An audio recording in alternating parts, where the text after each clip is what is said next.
Imagina que você está na Atenas, lá do mundo antigo, o centro do conhecimento, da filosofia e onde nasceu a democracia. A gente está no Tribunal de Cidadãos Atenienses, onde diante da gente está Sócrates, um idoso de 70 anos. Mesmo parecendo um cidadão normal, esse homem é acusado de coisas gravíssimas: corromper a juventude e não acreditar nos deuses da cidade. Só que em vez de se defender como os atenienses estavam acostumados, suplicar por piedade, fazer um discurso apaixonado, ele assume uma postura desafiadora e se compromete a dizer apenas a verdade. Doa a quem doer. E o que a gente vê ali é uma defesa que transcende aquelas acusações e que revela o compromisso de Sócrates com a verdade, com a justiça, com o bem, mesmo que isso custe a vida dele.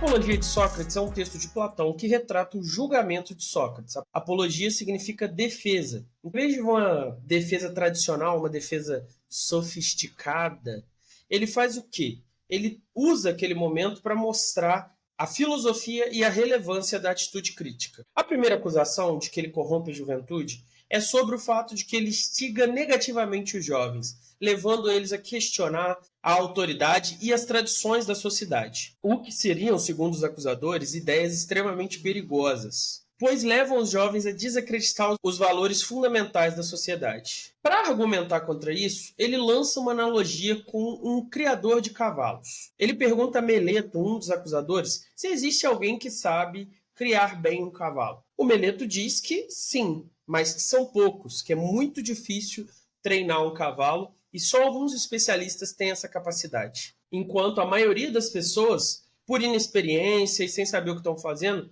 estragaria os animais. E é aí que Sócrates usa essa analogia para mostrar a inconsistência da acusação feita contra ele. É um absurdo que uma única pessoa seja capaz de corromper a juventude toda enquanto o resto da cidade está tentando educar. Como poucas pessoas sabem treinar os cavalos, menos ainda vão saber educar os jovens. Logo, se Sócrates está corrompendo a juventude, ele não é o único a estar fazendo isso, e vários outros cidadãos atenienses também estão corrompendo a juventude. Logo, eles também deveriam estar sentados no banco dos réus ali com ele. Seria ilógico assumir que só ele corrompe e a maioria não, já que no caso dos cavalos, só uma minoria sabe o que está fazendo e a maioria não. Se é verdade que ele sozinho está desfazendo a educação que os cidadãos deram, então é muito mais provável que eles, os cidadãos, não saibam o que estão fazendo e ele, Sócrates, saiba. Logo, é o contrário. A cidade está corrompendo a juventude e ele está descorrompendo, ensinando o caminho correto. A segunda acusação é de que Sócrates não acredita nos deuses da cidade e está introduzindo novas divindades. Mais uma vez, ele aborda a acusação mostrando a contradição do argumento. Se estão acusando ele de introduzir novos deuses, os daimons, então é ilógico dizer que ele é um ateu, que ele não acredita nos deuses da cidade, já que esses daimons são filhos dos deuses. No contexto da apologia, o termo daimon não tem a conotação negativa que a gente ouve a palavra demônio hoje. Os daimons são entidades intermediárias entre os seres humanos e os deuses. E muitas vezes vão servir aí como mensageiros dos deuses e guias da humanidade. Mais ou menos aí no sentido que os espíritas usam hoje a palavra espírito. O Sócrates diz a todo momento que ele é guiado por um daimon, que é uma voz interior que questiona ele, perturba ele e impede que ele faça coisas que são contrárias à vontade dos deuses. Ao dizer que ele é guiado por um daimon, então ele está afirmando que a sua posição não nega os deuses e é fundamentada numa crença espiritual que, de fato, vivencia essa crença de maneira diferente dos atenienses, mas ainda assim é baseada nessa dimensão do sagrado. E aí ele reforça que essa missão dele de examinar a vida e questionar o conhecimento humano tem uma origem divina, já que foi graças à fala do oráculo de Delfos, que disse que ele era o homem mais sábio de toda a Grécia, que ele começou esse projeto. Em resumo, o que a gente viu aqui? Ele rebateu as acusações, mostrando como elas eram ilógicas, ou seja, mostrando incoerências nos argumentos dos seus acusadores. A partir disso, a gente pode ver que o modo correto de julgar por Sócrates é baseado num método racional. Ele afirma na apologia que o papel dele é como de uma mosca. Ele foi enviado pelos deuses para ficar perturbando os atenienses, zumbindo no ouvido deles, para eles perceberem o que é realmente importante. Como ele diz, não é da riqueza que nasce a virtude, mas da virtude que nascem as riquezas. e todas as outras coisas que são bens para os homens. Então, o primeiro passo é tirar do nosso julgamento os preconceitos, as opiniões e todas as coisas que podem nublar esse julgamento, como as emoções ou o medo de questionar o que as pessoas acreditam. Tanto que ele vai criticar na apologia aqueles que se convencem por discursos floridos que não têm nenhum conteúdo, só são discursos bonitos. É no exame cuidadoso do conteúdo desses discursos, da lógica dos argumentos, é que a gente vai encontrar a verdade. Então, o papel do juiz é confrontar criticamente as acusações e as defesas e ver o que se sustenta, o que tem validade. Então, a partir desses dois fundamentos, a ética e a racionalidade, como é que funciona o método socrático? Sócrates era filho de um escultor, Sofronisco, e de uma parteira,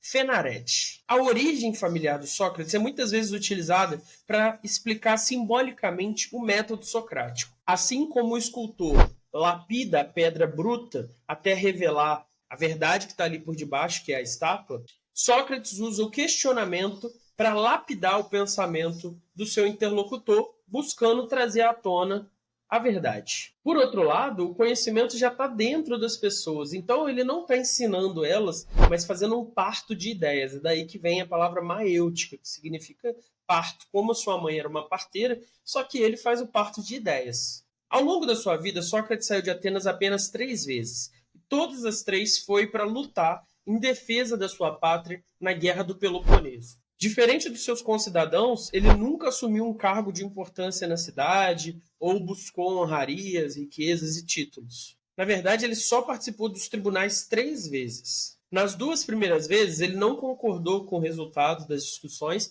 e ele se recusou a cumprir o que ele considerava como uma ordem injusta e contrária às leis da cidade. A terceira vez foi essa aí que ele foi acusado.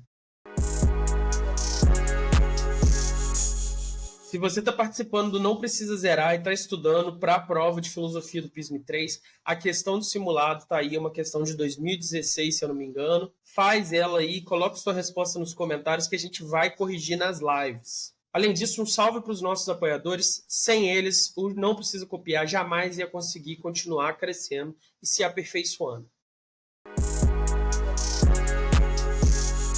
Depois do seu serviço militar, ele dedicou o resto da sua vida àquilo que ele mais amava, que era buscar a verdade. Quando ele recebeu a notícia de um amigo dele de que o oráculo de Delfos tinha dito que ele era o homem mais sábio de toda a Grécia, ele não recebeu a notícia se vangloriando ou ficando orgulhoso, mas se questionando. O oráculo representa a palavra do deus Apolo, que é o deus da verdade e da profecia. Sendo assim, ele não pode estar mentindo. Por outro lado, Sócrates não se sentia especialmente sábio. Então tem uma contradição aí e ele precisava resolver isso. E aí, tal qual diz a inscrição lá no templo do oráculo, Gnote Sealton, conhece-te a ti mesmo. Ele buscou conhecer a si mesmo e encontrar essa verdade sobre quem ele era. Para poder entender o que o oráculo tinha dito, Sócrates começa a visitar os homens sábios do seu tempo e conversar com eles em busca de alguém que seja mais sábio do que ele. Então ele vai interrogar artesãos, políticos, sacerdotes, para ver o que eles sabiam sobre as coisas que eles viviam. Ao longo desse processo, ele descobriu que ninguém podia oferecer a ele uma resposta satisfatória e que, na verdade, todos fingiam saber algo que claramente não sabiam. E aí, finalmente, ele percebeu que o oráculo de Delfos podia estar certo. Ele era o homem mais sábio de toda a Grécia, mas não porque ele sabia muito, mas porque ele era o único que reconhecia a própria ignorância.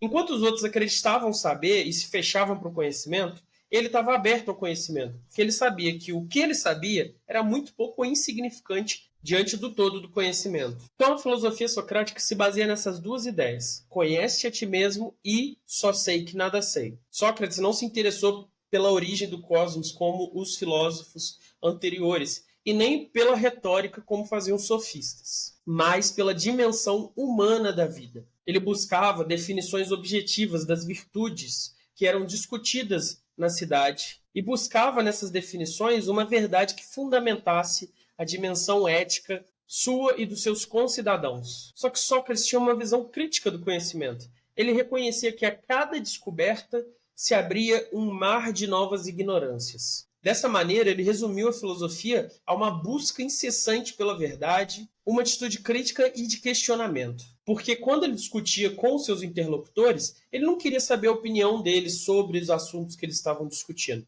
Ele queria encontrar com eles um conceito que fosse a verdade em si sobre aquela coisa. Não importa o que fulano ou ciclano pense sobre o assunto, não importa exemplos específicos do que é a coragem, do que é o conhecimento, mas qual é o conceito de conhecimento em si? Qual é o conceito de coragem em si? E mais uma vez, com o objetivo de pegar esse conceito e fundamentar a sua ética e a sua vida. Então, os maiores problemas socráticos são o quê? Como as pessoas devem agir, o que é correto fazer, como eu devo me portar como cidadão, quais são os caminhos para governar a cidade. Ele acreditava que o conhecimento dessas virtudes, do conceito dessas virtudes, fundamentaria uma boa prática, enquanto a ignorância dessas virtudes levaria ao erro. Como a gente discutiu antes, esse conhecimento já estava dentro das pessoas. Bastava um filósofo que despertasse isso nelas. Esse processo de parto de ideias a gente chama de maiêutica, que é um processo dialético, dialógico, onde ele faz uma série de perguntas, comenta as respostas e oferece novas perguntas ou refaz as perguntas,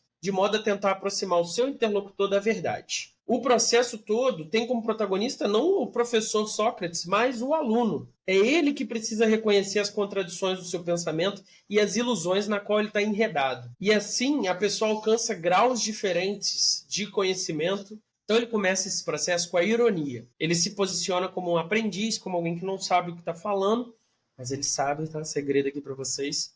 E ele convida, assim, a pessoa a falar livremente. É diferente, por exemplo, se você chegar em alguém falando, eu sei, você está errado, você é burro, de você falar, cara, o que você acha sobre isso? A pessoa vai se sentir convidada a compartilhar. O segundo momento é o elencos, ou refutação. Ele questiona as respostas que as pessoas dão, mostra contradições ali nos argumentos que elas estão apresentando e leva elas a perceber a fragilidade das suas ideias. Eles então são convidados a reformular a sua resposta, o que, por sua vez, é refutado novamente e novamente e novamente, até que a gente chega na aporia. Nesse momento, o interlocutor reconhece a sua ignorância e fica perplexo de saber que aquilo que ele achava que ele sabia, ele não sabia. E esse é o momento fundamental do método socrático, porque a verdadeira busca pelo conhecimento só começa quando você reconhece a sua própria ignorância. E é isso que significa a frase só sei que nada sei. Então é aqui que a gente consegue ver a diferença fundamental entre o método de Sócrates e o que faziam os sofistas. Os sofistas se julgavam detentores de um conhecimento que seria transmitido só e unicamente àqueles que pagassem. E eles transmitiam esse conhecimento através de monólogos, ou seja, um conhecimento pronto, acabado, que não poderia ser discutido. E como eles eram céticos, eles não acreditavam que existia uma verdade única que você pudesse descobrir. A verdade é aquilo que sobressaía quando você convencia as pessoas. Ou seja, não importa o conteúdo da ideia, mas como você expõe a ideia. Ao contrário dos sofistas, Sócrates não ensinava, ele perguntava. Ele não expunha as suas ideias, mas ele induzia a reflexão, já que o conhecimento deve ser despertado. Por isso que ele considerava errado cobrar para ensinar. Se fossem os sofistas no lugar de Sócrates na apologia, eles agiriam completamente diferente. Em vez de focar em buscar a verdade, eles focariam em persuadir os jurados. Então, em vez de questionar o conceito de justiça ou examinar as acusações, eles empregariam a sua habilidade retórica e a sua oralidade excepcional para atrair emocionalmente os jurados e garantir sua absolvição. Ao fim do julgamento, Sócrates não se humilhou pedindo misericórdia, como os sofistas provavelmente fariam. Se o sofista estivesse ali, ele ia mandar chamar a Xantipa, a esposa do Sócrates, ele ia mandar chamar as crianças, botar todo mundo chorando e falar, por favor, não me mate. Sócrates não. Ele aceitou a sua condenação. Do tribunal, ele foi direto para a prisão, onde ele ficou até o dia da sua morte. E mesmo nesse período de espera, tendo a possibilidade de fugir, ele não aceitou, por fidelidade às leis da cidade. A verdadeira injustiça para o Sócrates nesse julgamento não foi a condenação dele à morte, mas o fato de que ele não conseguiu fazer os juízes saírem do preconceito, das opiniões à verdade, já que para poder participar desse processo dialógico, eles teriam que cometer o mesmo crime que o Sócrates cometeu, se questionarem. Muitas pessoas dizem até que eles não queriam condenar o Sócrates à morte, por isso deixaram os discípulos dele tentar fazer ele fugir. Eles só queriam que ele fosse embora, metesse o pé, sumisse ou se humilhasse, pelo menos. Ou seja, ele não foi condenado por nenhum crime, ele foi condenado por causa da sua filosofia, que expressava o espírito crítico do seu modo de julgar. Para o Sócrates, para ser um bom cidadão, não basta acreditar nas opiniões das pessoas sobre o que são as virtudes. É preciso fazer você mesmo o questionamento e entender verdadeiramente o que são elas. Dessa maneira, os questionamentos do Sócrates ameaçavam os poderosos, já que esses questionamentos podiam levar à dúvida e até a desrespeito às leis injustas, como ele mesmo fez quando ele participou dos tribunais. Ou pior ainda, poderia fazer os cidadãos perceberem que aqueles que são os juízes, os governantes, que deveriam ser os primeiros a respeitar e manter a lei, não faziam isso. E não é à toa que é assim que ele termina a Apologia de Sócrates. Mas agora chegou a hora de partirmos. Eu para a morte e vocês para a vida. Quem de nós vai para o melhor destino? Ninguém sabe, só Deus.